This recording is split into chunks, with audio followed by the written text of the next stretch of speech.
Hello everyone, welcome to my channel Prabha Classes. Target for B.Ed exam. So friends, आज के जो हमारे class है इसमें मैं आपको स्पेशली CCS यूनिवर्सिटी के सिलेबस के बारे में बताऊंगी। तो चूंकि इसमें हमने B.Ed फर्स्ट ईयर का सिलेबस लिया है,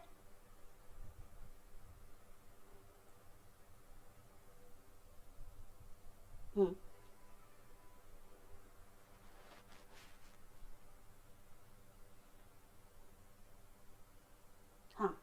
तो फ्रेंड्स इसमें हमने B.Ed फर्स्ट ईयर का सिलेबस कवर करने की किया हुआ है। तो इसमें हम क्या क्या देखेंगे, सिलेबस के बारे में बात करेंगे, एग्जाम पैटर्न की बात करेंगे और टास्क और असाइनमेंट्स की बात करेंगे कि B.Ed में एडमिशन लेने के बाद हमें हमारा क्या सिलेबस होता है और एग्जाम पैटर्न क्या होता है और कौन कौन से टास्क और असाइनमेंट्स हमें कंप्लीट करने होते हैं B.Ed में।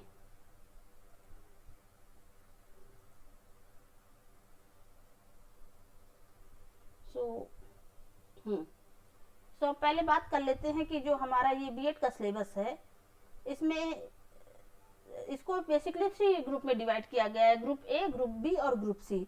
तो जो ग्रुप ए है इसे बोलते हैं perspectives in education, core course, CC.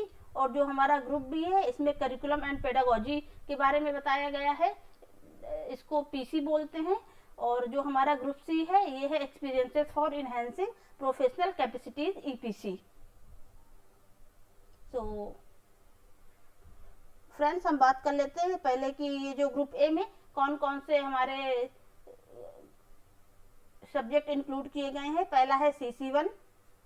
CC1 हमारा क्या है, कंटेम्प्रेरी इंडिया एंड एजुकेशन। तो पहले हम ये देख लेते हैं कि ये जो CC1, CC2, CC3 और CC4 है, ये चारों हमारे कंपलसरी सब्जेक्ट हैं। और सीसी से मतलब क्या है, ये कोर कोर्सेज। सीसी का जो फुल फॉर्म होता है, सीसी का फुल फॉर्म होता है कोर कोर्सेज। तो CC1 क्या है, contemporary India and education. CC2 क्या है, philosophical and sociological perspectives of education. जो CC3 है हमारा, ये है growing up as a learner. और CC4 है teacher, teaching and technology. So ये जो हमारा CC1, CC2, CC3 और CC4 है, ये हमारा कंपलसरी सब्जेक्ट है जो हमें B.Ed में लेने ही लेने पड़ते हैं। इसके बाद अगर हम मार्क्स की बात कर लेते हैं तो मतलब एक्सटर्नल कितने मार्क्स का होता है, इंटरनल कितने मार्क्स का होता है। तो CC1, CC2, CC3 and CC4 ये दोनों है, ये मैक्सिमम 100 मार्क्स के होते हैं। जिसमें जो इंटरनल है उसमें आपको फाइल्स बनानी पड़ती है, ये 20 मार्क्स का होता है। और एक्सटर्नल जो हमारा है उसमें एग्जाम आपको देना पड़ता है, ये हमारा बेसिकली 80 मार्क्स का होता है। तो इस तरीके से ये हमारा इंटरनल और एक्सटर्नल दोनों मिलाकर ये 100 मार्क्स का हो जाता है। और इसके बाद हम बात कर लेते हैं, अगला हमारा है ये PC1 एंड PC2। ये जो 4 सब्जेक्ट होते हैं ये तो कंपलसरी होते हैं। इसके अलावा हमें ये पेडागोजी सब्जेक्ट से 2 चुनने पड़ते हैं, पहला PC1 और दूसरा PC2।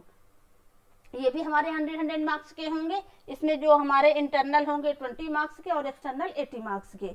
इसके बाद है ये PC5 में बेसिकली आपको कॉलेज में ही या जिस यूनिवर्सिटी में आप एडमिशन लेते हैं वहाँ आपको as a teacher, as a student teacher पढ़ाने का मौका दिया जाता है। तो जैसा कि ये नाम से ही बता रहा है, preparation to function as a teacher, ये भी 100 मार्क्स का होता है। इसमें जो 20 मार्क्स इंटरनल हमारा होता है और 80 मार्क्स एक्सटर्नल होता है।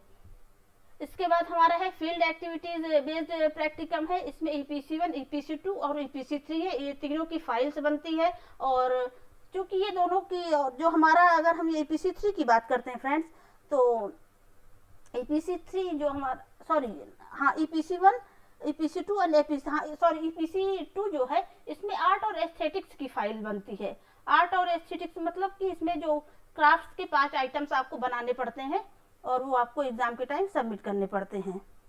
ओके। और इसके अलावा जो हमारा टास्क और असाइनमेंट ऑन CC1 to 4, ये हमारा 1 से CC1 to 4 में ये वाइवा भी होता है। ये भी हमारा, इसमें हमको जो इंटरनल है ये 5 मार्क्स का होता है और जो एक्सटर्नल है 20 मार्क्स का होता है।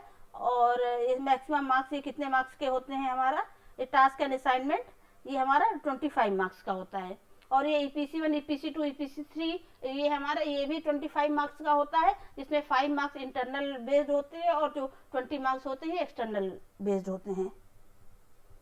तो हम अब बात कर लेते हैं कि हमारे कोर कोर्स के बारे में। तो जैसा कि हमने पहले ही बताया कि ये CC1 हमारा है। इस कोर्स का नाम क्या है, कंटेम्प्रेरी इंडिया एंड एजुकेशन। ये हमारे लिए कंपलसरी होता है, 100 मार्क्स का होता है। और इसके बाद इसका जो सिलेबस है ये हम देख लेते हैं। यूनिट 1, यूनिट 2 इस तरह से ये डिवाइड किया गया है पूरा हमारा CC1। ये आप इजीली देख सकते हैं और आप अपने अकॉर्डिंग अगर आपको चाहिए आप स्क्रीनशॉट भी ले सकते हैं। ये है हमारा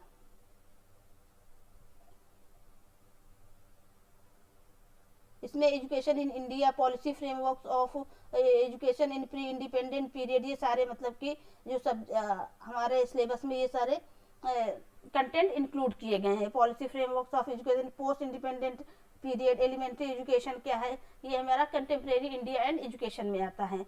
इसके बाद हमारा जो CC2 है ये हमारा जो कोर्स है इसका नाम क्या है, philosophical and sociological perspective of education. ये भी हमारा 100 मार्क्स का होता है।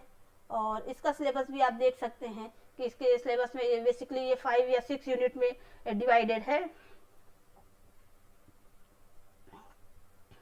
और इसके बाद हमारा जो CC3 है ये है growing up as a learner. ये भी हमारा 100 मार्क्स का ही होता है। इसका भी सिलेबस आप इसमें इजीली देख सकते हैं।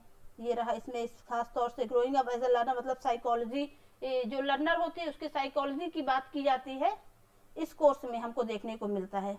और इसके अलावा जैसे मेंटल हेल्थ हो गया, पर्सनैलिटी, इंटेलिजेंस एंड क्रिएटिविटी, ये सारी चीज़ें हो गई। और जो एक बहुत इम्पोर्टेंट चीज़ है कि जो हमारा CC सब्जेक्ट है इसमें भी आपको फाइल बना के सबमिट करनी पड़ती है ये चारों की। और देखिए इसमें जैसे नीचे दिया टास्क एंड असाइनमेंट, इसमें 4 या 5 टॉपिक दिए। बेसिकली जो टीचर्स होते हैं वो हमें 1 या 2 टॉपिक दे देते हैं और हमको उसी में से एक पे फाइल बनानी पड़ती है। जो हमारा CC4 इसी तरह है, टीचर, टीचिंग एंड टेक्नोलॉजी, ये भी 100 मार्क्स का। जो हमने पहले ही बताया था कि ये चारों हमारे 100 मार्क्स के होंगे। इसका सिलेबस भी ये है, टीचिंग, टेक्नोलॉजी एंड टीचिंग से रिलेटेड सिलेबस आप इजीली देख सकते हैं और इसको हमको ज़्यादा रीड करने की ज़रूरत नहीं है। इसके बाद हम देख लेते हैं, हाँ हम पेडागोजी की बात कर लेते हैं। तो पेडागोजी जैसे कि हमने बताया था, पेडागोजी में कौन कौन से कोर्सेज रखे गए हैं, जैसे teaching of language. Teaching of language में हिंदी पेडागोजी को रखा गया, हिंदी शिक्षण, इसका सिलेबस आप देख सकते हैं। पेडागोजी ऑफ इंग्लिश, इंग्लिश के पेडागोजी रखा गया है। और इंग्लिश पेडागोजी इसका कोर्स कोड है E202 है। इसके बाद ये हमारा क्या है, हाँ ये हमारा इंग्लिश पेडागोजी का सिलेबस है। इसके बाद हम देख लेते हैं, हाँ संस्कृत पेडागोजी को भी पेडागोजी कोर्सेज में इंक्लूड किया गया है। Pedagogy of social sciences, pedagogy of mathematics. तो इस तरह से आप सिलेबस भी जाकर आप, चूंकि आपको इसका PDF भी मिल जाएगा तो आप डोंट वरी, आप स्क्रीनशॉट लीजिए या ना लीजिए, या आपको इसका सिलेबस हमारे चैनल पे मिल जाएगा। पेडागोजी ऑफ फिजिकल साइंस, ये सारे पेडागोजी के सब्जेक्ट्स जो हैं हमारे पेडागोजी में PC1 और PC2 में इंक्लूड किए गए हैं, जिसमें से 2 हर स्टूडेंट्स को लेना होता है, ये ऑप्शनल होता है। Pedagogy of biological science, pedagogy of computer science, pedagogy of home science, pedagogy of commerce, that's it. तो इतने सारे जो पेडागोजी सब्जेक्ट्स हैं आपके, इसमें से आपको बेसिकली 2 लेना पड़ता है, जैसा कि हमने पहले ही बताया कि ये आपके ऑप्शनल होते हैं। इसमें से आप इतने सारे पेडागोजीज में से आप कोई 2 चूज कर सकते हैं। अब अगर हम अभी ग्रुप C की बात करते हैं तो इसमें EPC1 आता है, EPC2 और EPC3। जो EPC1 है इसमें आपको फाइल बनाना पड़ता है, और जो कि इसमें एक्टिविटीज भी तो फ्रेंड्स जैसे दिया है 1 और 2 workshops on language proficiency, course on Hindi and English of 7 to 10 day each. मतलब कि 2 वर्कशॉप होती है लैंग्वेज प्रोफिशिएंसी में, वो हिंदी पे और इंग्लिश पे बेसिकली 7 to 10 डेज की होती है, मे बी ऑर्गेनाइज्ड। लेकिन ये तो जो कॉलेज वाले हैं वो अपने अकॉर्डिंग ही फाइल्स ही बनाने, जैसे कि इस टाइम कोविड चल रहा है तो बेसिकली आपको सारी चीज़ें घर बैठे ही वो करना है, तो इस तरह से वर्कशॉप तो पॉसिबल नहीं है। वर्कशॉप भले ऑनलाइन पॉसिबल है, भले ही वो नहीं पॉसिबल, हम कह सकते हैं कि वेबिनार इज ऑल्सो पॉसिबल। तो ये कॉलेज पे डिपेंड करता है कि वो इसमें वर्कशॉप कराते हैं कि नहीं कराते, लेकिन बेसिकली आपको फाइल तो इसमें बनानी ही पड़ती है। तो ये हमारा जो EPC1 का सिलेबस है, इसमें हिंदी लैंग्वेज और इंग्लिश लैंग्वेज, इसमें खासतौर से हिंदी और इंग्लिश के ग्रामर को इंक्लूड किया गया है। और ये जो हमारा EPC2 है, इसमें हमने पहले ही बताया था कि 5 आइटम्स आपको क्राफ्ट से रिलेटेड बनाने पड़ते हैं और ये कॉलेज में सबमिट भी हो जाता है। इसके लिए भी आपको फाइल बनानी पड़ती है आर्ट और एस्थेटिक की। और ये हमारा इसके बाद reading and reflecting on text, ये हमारा EPC3 है, इसके लिए भी आपको फाइल बनानी पड़ती है।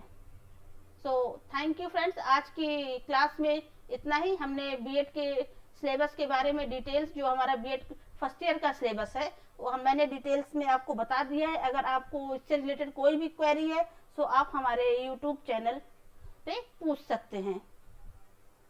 Okay, thank you everyone.